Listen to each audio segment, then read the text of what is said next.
देखिए, आज एक हमारी नन्ही परी घोंसले से बाहर आई है हमारे घर पे हमसे मिलने के लिए। और देखो कितना परेशान हो रही है भागने के लिए। कितनी छोटी सी है, ब्लैक एंड वाइट।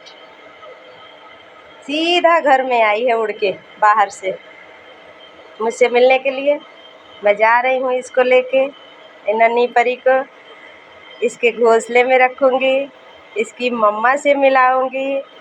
प्यारी, अरे कितनी सुंदर है। देखो देखो, इधर देखो, इधर देखो। आ हा हा हा हा, अरे अरे अरे अरे। चलो तुम्हारे घर में छोड़ के आते हैं तुमको। देखिए हम इसको इसके घोंसले में रख रहे हैं। जा अंदर जा, अंदर जा। चली गई, देखिए अंदर चली गई इसमें। ये इसका घर है छोटा सा, इसी में रहती है। उड़ के घर में चली गई थी इसलिए।